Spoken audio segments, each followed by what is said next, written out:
Perkenalkan, nama saya Evi Onika Anggreni Boru Tambun, NIM 2002 010029. Saya akan menjawab ketiga pertanyaan. Pertanyaan pertama itu adalah apa saja perbedaan COD, BOD, TSS, TDS, TOM. Yang pertama itu ada BOD. BOD itu adalah biochemical oxygen demand. Biochemical oxygen demand berarti dia berpengaruh terhadap oksigen terlarut DO dan juga pH di kualitas perairan. Sedangkan COD itu adalah chemical oxygen demand. Berarti dia itu berpengaruh oleh degradasi bahan organik maupun anorganik yang berasal dari limbah industri masyarakat di sekitar, yang dia itu terolah dengan baik atau tidak. Dia itu sangat berpengaruh di dalam perairan itu. Sedangkan TTS itu adalah total suspension solid. Dia itu padatan yang tersuspensi di dalam air. Berarti TTS ini berpengaruh terhadap partikel-partikel yang masuk ke dalam sungai dan meningkatkan konsentrasi padatan suspensi dalam air sungai. Sedangkan si TDS ini itu adalah total dissolved solid. Berarti dia itu padatan yang terlarut dalam larutan baik berupa zat organik dan anorganik. TDS ini itu disebabkan pada partikel yang telah terkonvensi ke dalam bentuk gas terlarut. Sedangkan yang terakhir itu ada TOM. TOM itu adalah total organic matter.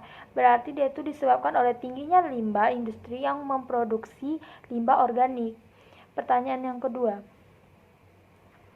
kedua itu adalah mengapa sedimen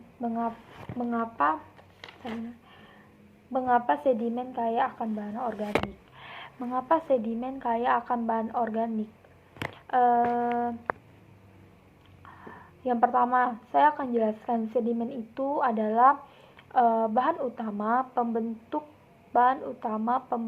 morfologi, topografi dan batimetri pesisir. Si sedimen ini itu berasal dari pecahan bebatuan atau fragmentasi pemecahan batuan. Kenapa si sedimen ini kaya akan bahan organik? Karena si sedimen yang berada di kawasan mangrove, dia itu tertimbun oleh serasa daun mangrove atau tertimbun oleh reruntuhan daun, batang, ranting atau ranting mangrove atau organisme mati di daerah mangrove yang telah terdekomposisi akan menghasilkan banyak bahan organik untuk si sedimen tersebut, yang dimana di dalam sedimen tersebut itu nanti akan mengandung bahan organik seperti magnesium, fosfor dan juga nitrogen. Di dalam sedimen ini, fosfor itu adalah salah satu kandungan yang paling berperan besar dalam sedimen tersebut. Dan juga pertanyaan yang ketiga, kenapa kandungan bahan organik pada sedimen dan bahan organik pada perairan berbeda? Kenapa berbeda? Karena yang pertama itu letaknya saja berbeda di perairan, dan juga sedimen itu di daerah permukaan mangrove. Dikatakan berbeda karena mungkin tempat cara mendapatkannya dan juga tempat aktivitasnya juga berbeda. Sedimen di daerah mangrove itu dia mendapatkan banyak sekali bahan-bahan organik. Seperti yang tadi saya sudah bilang, dia dapat dari serasa mangrove seperti timbunan dari dahan, ranting, pohon, daun mangrove dan organisme yang mati di daerah mangrove tersebut, yang membuat banyaknya bahan organik untuk si sedimen tersebut, dan juga dipengaruhi oleh aktivitas manusia, aktivitas industri, limbah-limbah dari manusia itu berpengaruh dalam sedimen itu yang membuat si sedimen itu kaya akan kandungan bahan organik. Sedangkan di perairan mungkin ada karena mungkin terbawa oleh arus atau terbawa oleh genangan air yang membuat si perairan itu ada juga sedimen.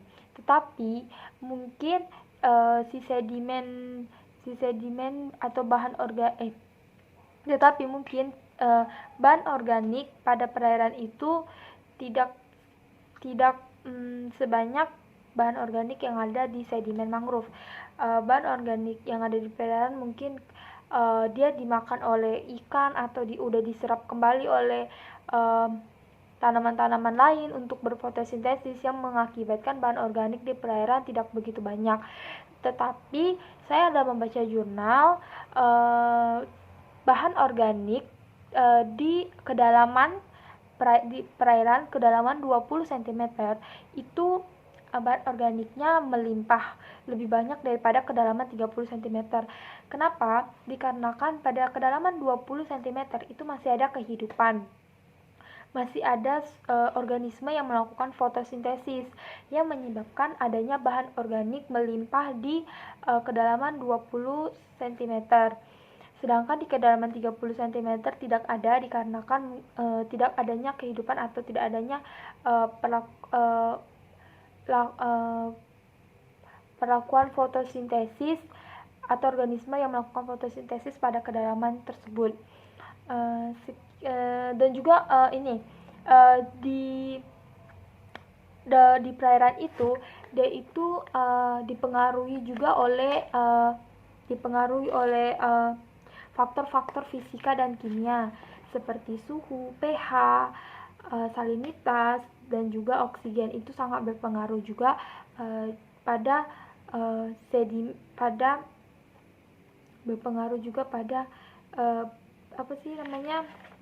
bahan organik di perairan. Sekian jawaban dari saya. Maaf jika ada kesalahan kata. Saya mohon maaf sebesar-besarnya. Terima kasih.